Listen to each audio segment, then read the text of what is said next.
So I'm here today with Taylor Whitehead. Taylor and I have known each other for years and years, and I'm really glad to have him on the podcast today. I wanted to have him on a podcast anyway in a subsequent season, but since the book is coming out and he is one of the authors of the book, we get to kill two birds with one stone here. So just as I got to give my shameless plug to the HBCU Experience movement. So this is one of the interviews that I'm doing in conjunction with the book that's coming out, the HBCU Experience, HBCU Band Alumni Edition. And this book is one in an anthology of books on HBCUs. And this one is all filled with us band folks talking about our memories marching in our bands and how it's helped to make us who we are today. It will be available. Well, actually, you know what? By the time this airs, it will be on Amazon.com. So again, that's the HBCU Experience, HBCU Band Alumni Edition. So just a little bit about Taylor. I'm going to, give a brief glimpse of his bio, but I'll let him do most of the talking about himself. But he was born and raised in Farmville, Virginia. He is a graduate of Virginia State University, where he participated in the Trojan Explosion Marching Band. He graduated from Virginia State with a Bachelor of Science in Music Ed, and he also received his Master of Music Education from Norfolk State University. So that's two HBCUs right there. And so for quite a few years, he was the head director of Warren County High School's band, and they've won 9 national high stepping drumline championships. Oh wow. 7 Class A national high stepping championships, 2 national dance line championships, 2 national auxiliary championships, 5 Class A state high stepping band championships, as well as over 100 first place drumline trophies. That's incredible. I did not realize that. So he's a member of Alpha Phi Alpha. He's also a member of Kappa Kappa Psi, Tau Beta Sigma, Phi Mu Alpha. Wow, Tuba Phi Tuba, Mu Phi Sigma. Oh, wow. I did not realize you had all these Greek letters. Okay. And Phi Delta Kappa. Right now, he is an assistant director at his alma mater's band. So that's great and it's full circle. So thank you for being here, Taylor. Thank you for having me. Good. Okay. So Taylor, I read a little bit of your bio, but if you could just, kind of fill in the gaps a little bit and maybe, talk about your interest in HBCU band. Okay. So my parents both were alumni of Virginia State University. And my first experience ever seeing any band, to my knowledge, actually was when I was about 5 years old. I saw Virginia State's band at a homecoming. And I could just remember the band marching into the stadium, the people looking and screaming and shouting. And I remember asking questions like, who is that? What is that? And, because as a small child, it just wasn't something I experienced before. So when my parents told me it was the band, at that point in time, the band was actually known as the Sounds of Distinction, but my mother probably referred to it as the Marching 110 because that was the name of the band when she was in school. But that moment of just seeing that band marching in the stadium, it stuck in my head, and it did forever. And so when I finally, years later, got the opportunity to join band in middle school, I started playing tuba. 1985, 86, started playing tuba. And then I went from there to joining my high school band, where my junior and senior years, I served as drum major.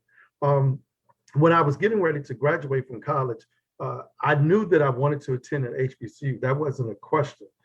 I had watched, during that period of time, the BET halftime shows were a pretty big thing. And I can remember watching the Jackson State shows, the Florida A&M shows, the Southern shows, the Grambling shows, and I wanted to be a part of that experience. My parents did not want me to go far away. They really felt that I needed to be close to home, and they wanted me to attend Virginia State. I fought it pretty much at all costs. Howard was where I really wanted to go because I grew up in the country. I wanted to be in a major metropolitan city. So Howard was, where I wanted to go. However, the spring semester of my senior year, my college band director, Harold Houghton, came to my house and personally recruited me to join the band.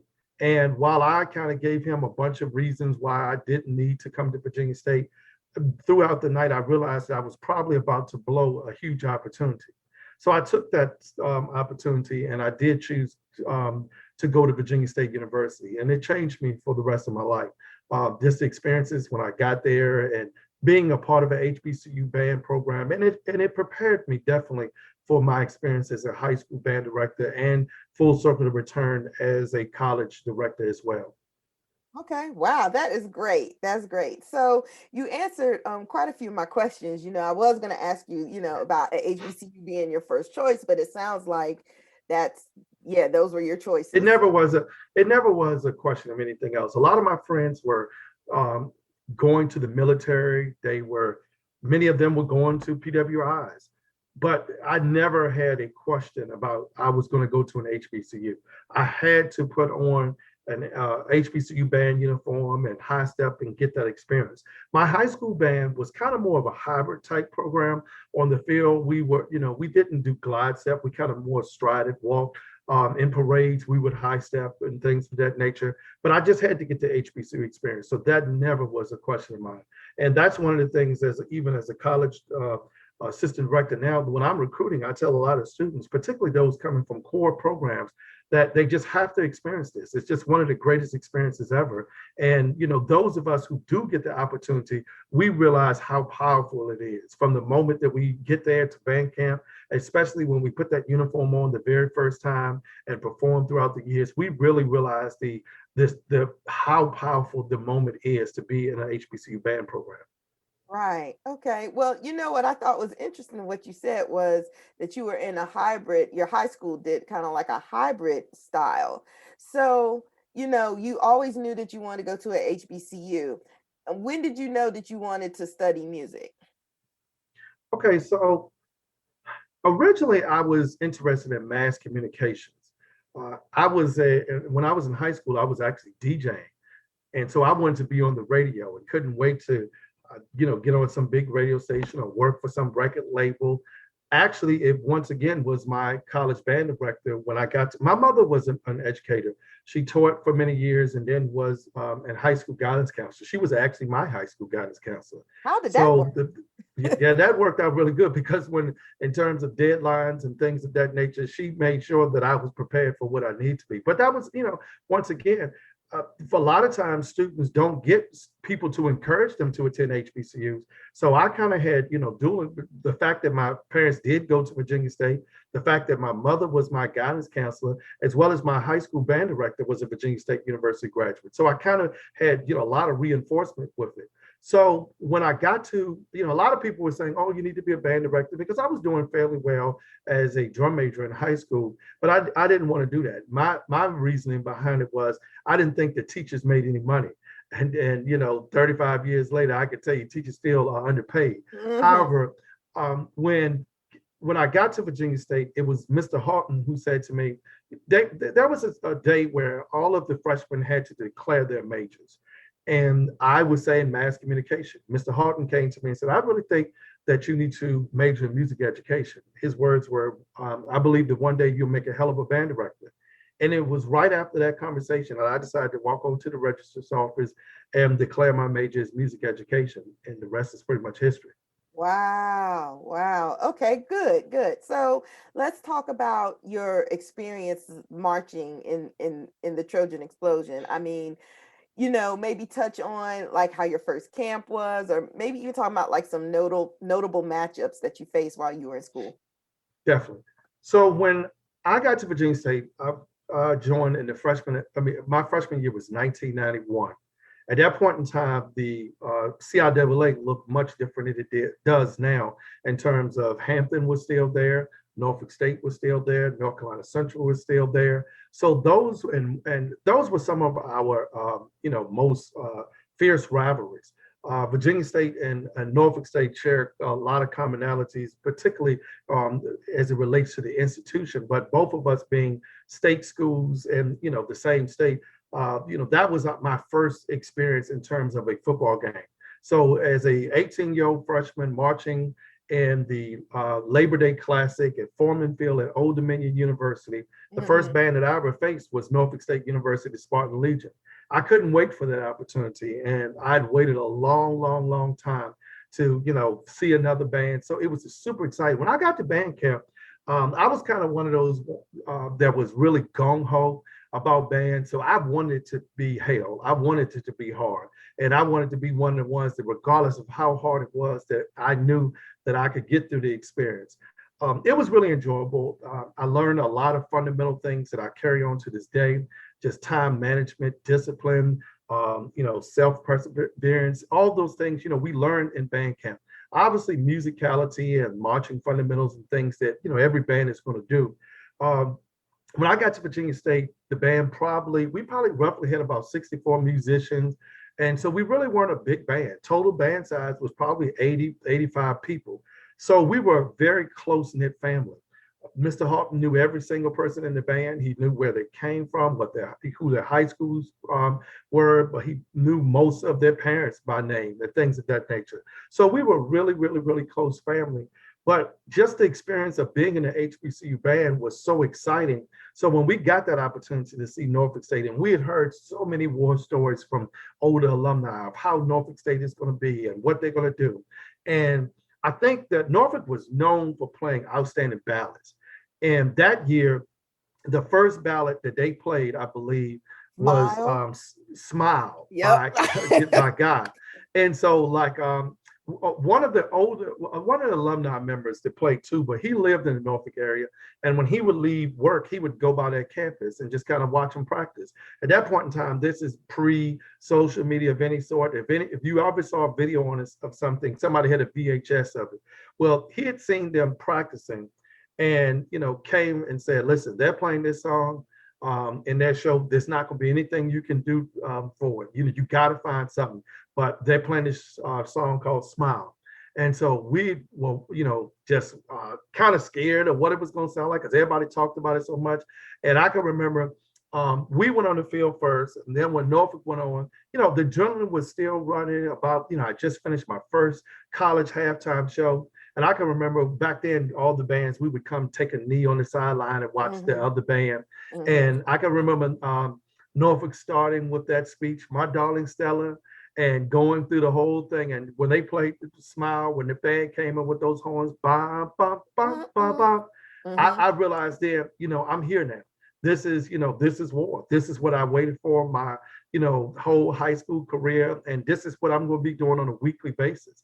So when we would see Hampton, when we would see North Carolina Central, when we would see Winston-Salem, at that point in time, Virginia Union really didn't have a program where, they're right up the street from us. But those were some of the rivals that I remembered the most. I couldn't, a lot of experiences I had.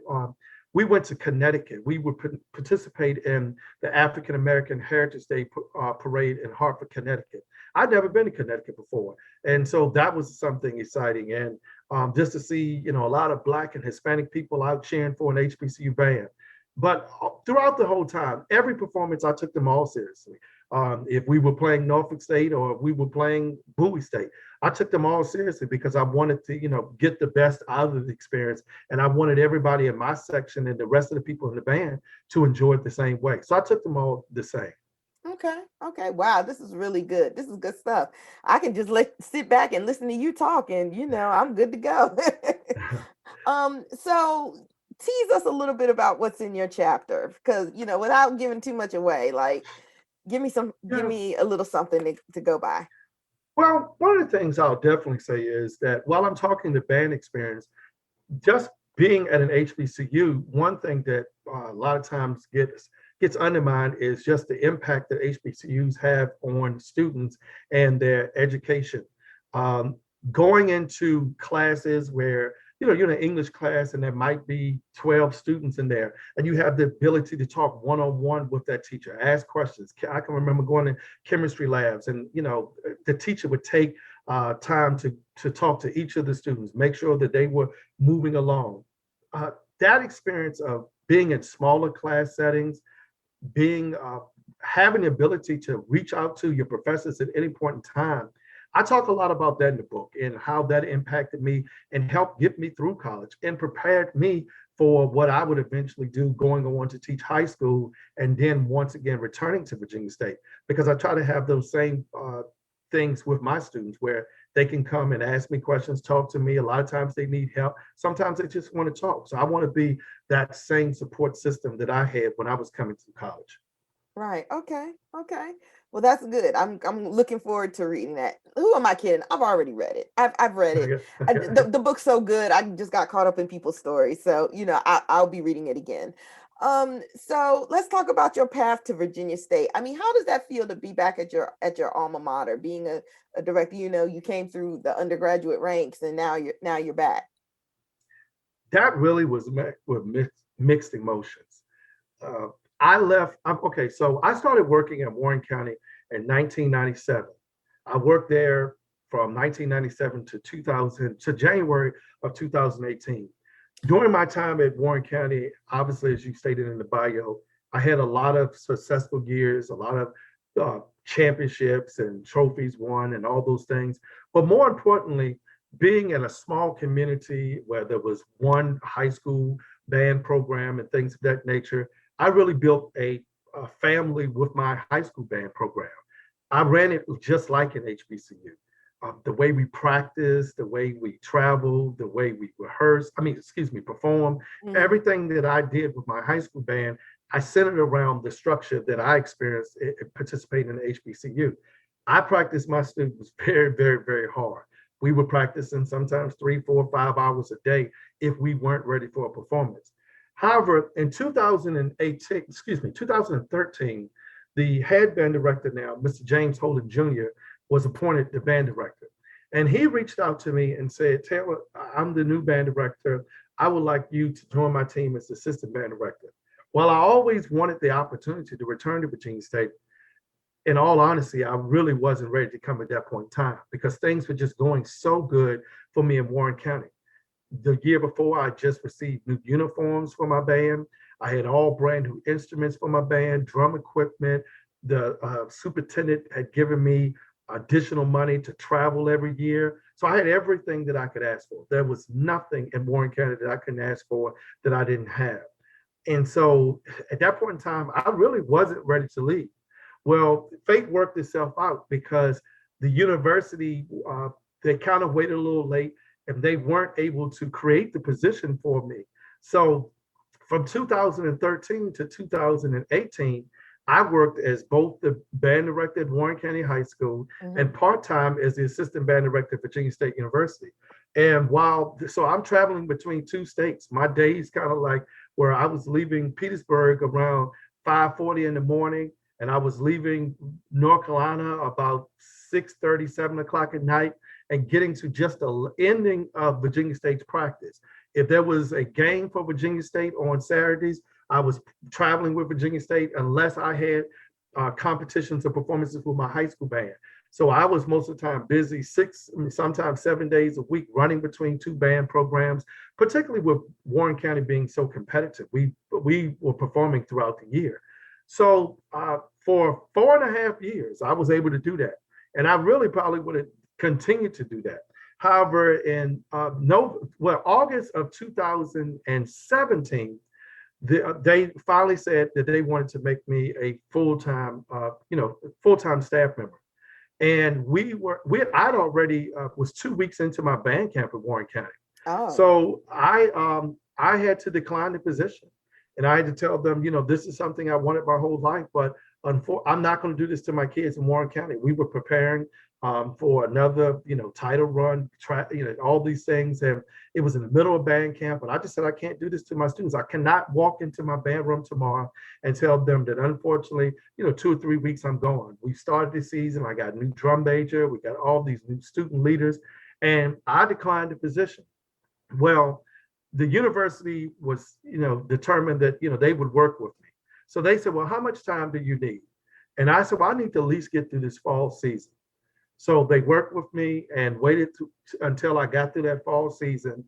And so then over the Christmas break, between December of 2017 and January of 2018, I sent all my students at Warren County and the parents a text message that pretty much told them that January 12th of 2018 would be my last day in Warren County.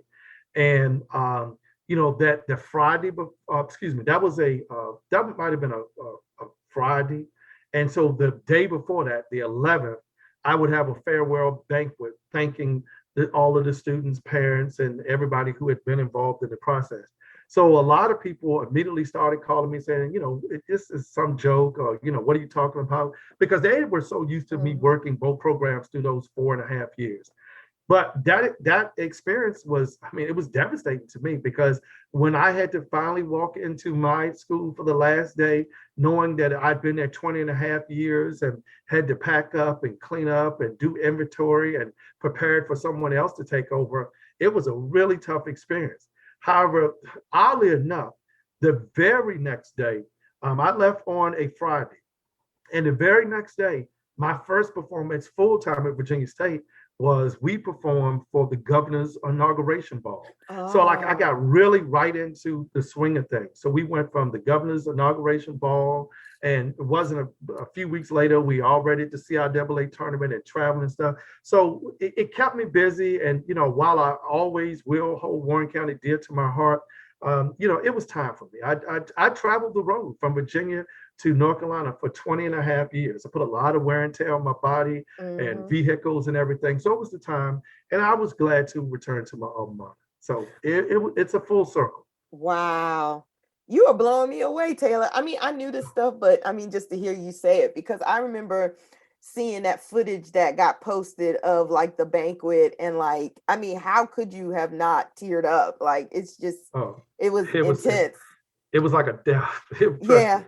It was, and actually one part that, so so the banquet was on a Thursday and I left on a Friday. Really like the Monday, I decided to have two meetings, one with all of the students in the band program, and follow right behind it with all of the parents.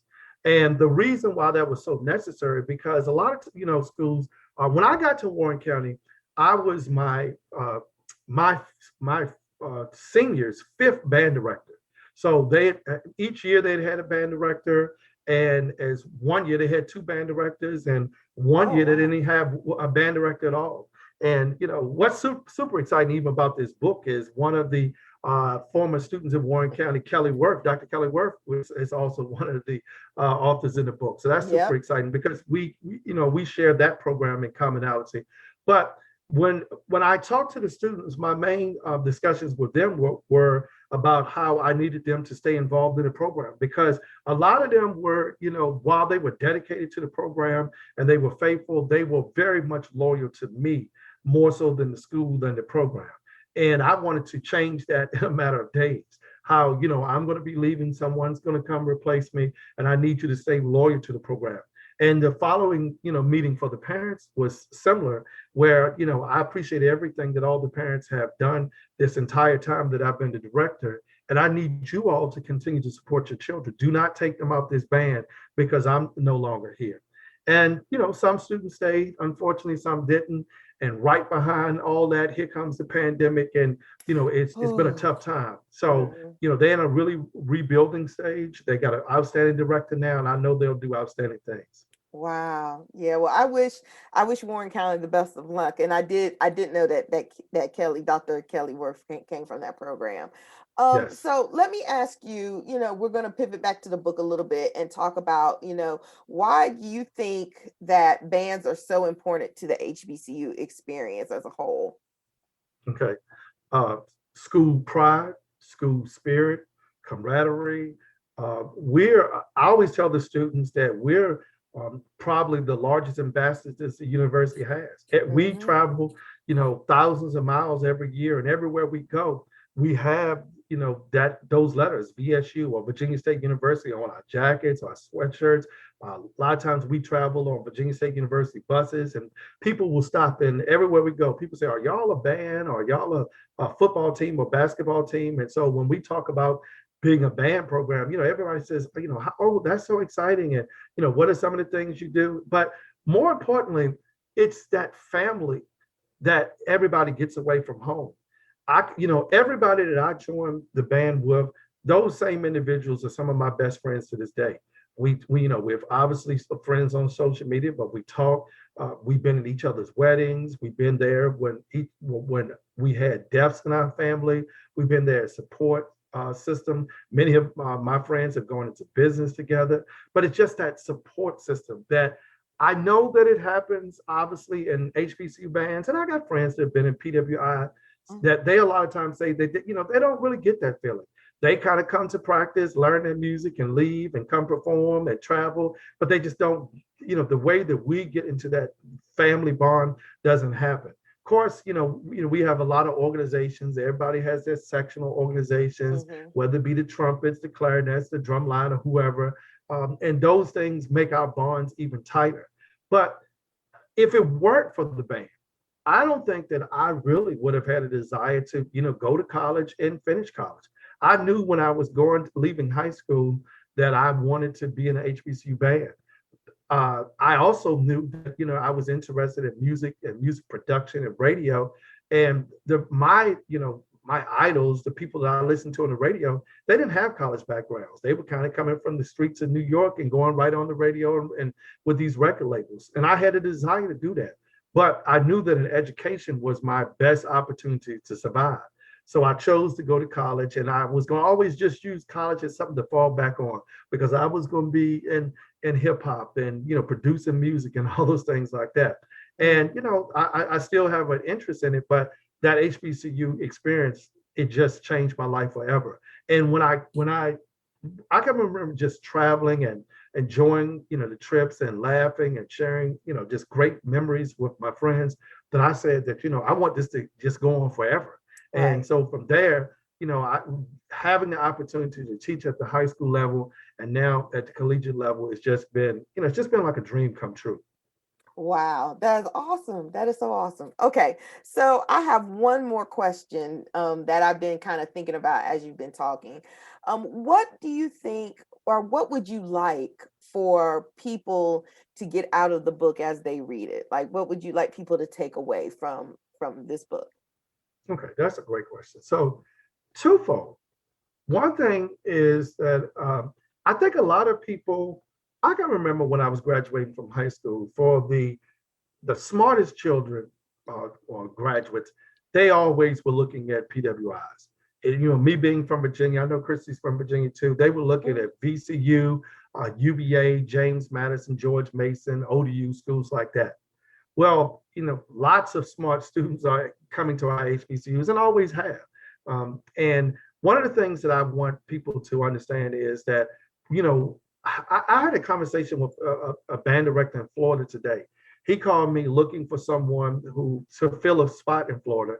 And he was telling me that he was from Virginia, from Danville, Virginia. And this is kind of odd. We talking about the HBCU experience, but he marched in the band for 4 years at Virginia State. And I kind of asked him, what, interests you in coming to Virginia State? He's from Danville. And he told me he was at a high school competition in Danville as a senior, and North Carolina A&T's band came and did a guest performance. And he said that when A&T left the field, he said every single person in his band for the whole week of practice were trying to do the things that A&T was doing. How they were trying to do the back band, they were trying to high step, they were trying to play louder, they were trying to do all these things. But he realized just seeing it, how it changed him, and he decided to come to HBCU. Now he ended up coming to Virginia State, but for me, I want for the adults to read this, particularly those that have students that are involved in high school band programs. I'm an ambassador for HBCUs. While I love Virginia State, I love all HBCUs because I know what we do and the importance of it. So I want people to realize that we are much more than just dancing organizations. We're full of musicality, excitement. That's one big misconception about HBC bands, and all we can do is dance and now play loud. Back when I was growing up, it was all we could do was dance. Now it's dance and play loud. But we are organizations that teach children and students things like discipline, and our students are graduating. They're not just coming to our school and participating in band and leaving. That we're getting them across the stage. So I want individuals to know that happens, and because of organizations like the Trojan Explosion, the Marching 110, the 101, the Blue and Gold March Machine. Because of organizations like that, many students have the opportunity to go to school that wouldn't be able to afford it if it weren't for scholarships. That's one of the biggest blessings that we have. So many students that come from, unfortunate situations that if it weren't for those band scholarships, they would not be participating in anybody's program because they probably wouldn't be in school. They'd be in the workforce. So these bands provide, opportunities, but they create memories for a lifetime. And I will always, always just be a loyal son of Virginia State, but more importantly, a loyal supporter of HBCUs and HBCU band programs. Oh my goodness, you need to be hosting this show, man. I've really enjoyed talking to you. And I'm so glad you were able to contribute to the book. And I'm so glad I'm able to talk with you today because you have a lot of wisdom, and I've known you for a long time, and you've always been that cool guy that kind of sits back and observes. Well, one thing that I do want to say, really, and I just want to thank you for, first of all, for considering me to be a part of this outstanding opportunity.